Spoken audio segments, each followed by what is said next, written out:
Hola chicos, ¿cómo están? Bueno, como verán estamos acá en la escuela, ya nos estamos preparando para volver, ¿sí?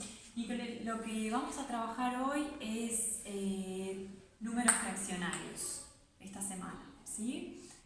Ustedes ya saben lo que es porque lo han trabajado desde hace años en la escuela, pero vamos a hacer un poquito recordar, vamos a tratar de recordar el significado de estos números especiales que son las fracciones. Para eso tomé de las recetas que ustedes mandaron y que estuvimos compilando en un libro algunos ingredientes. Por ejemplo, en el caso de Juan hizo una torta de mandarina y extraje acá que puso en esa torta 2,5 de harina de arroz.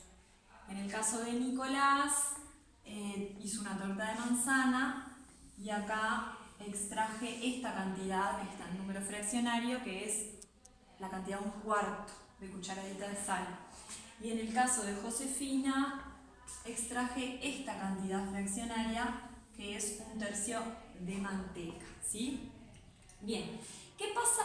¿Cuándo usamos estas cantidades a las cuales llamamos fracciones? Cuando tenemos que representar una cantidad que no es entera, ¿sí? Yo no voy a usar, por ejemplo, en el caso de la torta de manzana, no voy a usar una cucharada entera de sal, ¿sí? Sino que voy a usar 1/4 de cuchara de sal.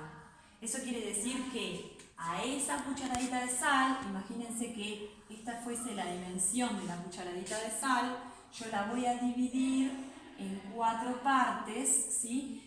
Imagínense que esto me quedó igual, dividido en 4 partes iguales, que no me quedó exactamente igual, ahora voy a tratar de hacerlo un poco mejor. Ahí, yo solo voy a poner de sal esta partecita, no voy a poner el entero, ¿sí? Lo mismo acá, en el caso de la manteca. Si yo no voy a usar una manteca entera, un entero de manteca. Imagínense que este rectángulo es la manteca, ¿sí? Para hacer la torta no voy a usar toda la manteca, sino que voy a usar la tercera parte de la manteca. ¿Eso qué quiere decir? Que la voy a dividir en 3 partes iguales y voy a usar 1/3 de esa manteca, ¿sí? Entonces, los números fraccionarios me sirven justamente para representar esas cantidades que son menores a la unidad. O en el caso, por ejemplo, de Juan, acá tenemos un número compuesto, ¿sí? Le llamamos número compuesto porque está compuesto por un entero, que sería el 2, y un número fraccionario, que sería el 1/2. En el caso de Juan, Juan va a usar para su torta de mandarina 2,5 de harina de arroz, será 2 tazas, ¿sí? 2 tazas enteras de harina, más media más, la voy a poner acá. Imagínense, esto está lleno de harina hasta acá, lleno de harina hasta acá. En este caso, si está hasta acá de harina, va a solo usar la mitad, ¿sí? En este caso tenemos un número compuesto, que es un número que está compuesto por un entero y una fracción, o sea, 2,5 sería un número mayor a la unidad, ¿sí? Entonces, tenemos, voy a borrar acá un poquito, vamos a repasar las partes del número fraccionario. Si bien el número fraccionario es un número que podríamos decir, no son 2 números, sino que eso es algo que siempre algunos niños dudan. No tenemos 2 números, tenemos un número, ¿sí? Que significa una cantidad partida, fraccionada. Por ejemplo, voy a poner otro. 4 sextos, ¿sí? 4 sextos. Después vamos a recordar bien cómo se dice. Es un número que tiene varias partes.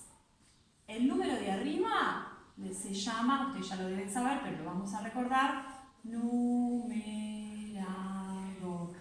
¿sí? Al número de abajo le llamamos denominador. ¿Qué quiere decir esta rayita que está acá? Quiere decir dividido. ¿Sí? ¿Queda claro eso?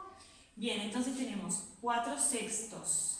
¿Esto qué quiere decir? Que si tenemos una unidad, imagínense una torta, la vamos a dividir, ¿sí? en 6 partes, ahí tenemos en 6 partes, imagínense que son iguales, porque la división siempre es igual, y de el denominador me marca en cuántas partes divido la unidad, y el numerador me marca cuántas de esas partes tomo. En este caso tomo 4/6, ¿sí?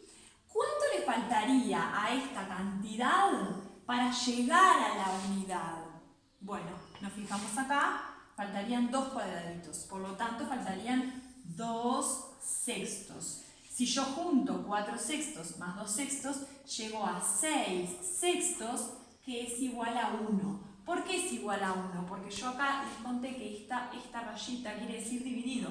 Y si yo divido 6 entre 6, me va a dar 1. ¿Sí? 1 por 6, 6, al 6, 0. ¿Está claro eso? Entonces tenemos fracciones como 6/6, que son iguales a la unidad, fracciones como 4/6, que son menores a la unidad. ¿Existen fracciones mayores a la unidad? Sí, existen. Por ejemplo, si yo tengo 12/6, en este caso tendría una fracción que el numerador es más grande que el denominador. Por lo tanto, esta fracción es mayor a la unidad. Si yo divido 12 entre 6, ¿qué me va a dar? 2. 2 enteros. 2 por 6, 12, al 12, 0. Por lo tanto, esta fracción es equivalente a 2. ¿Sí? Es una fracción que tiene, podríamos decir, guarda dentro 2 unidades. 2 unos. Por eso es mayor a la unidad. ¿Sí? Entonces, ¿quedó claro? Tenemos fracciones menores a la unidad, iguales a la unidad y mayores a la unidad. ¿Está? Esto como repaso. Luego seguimos.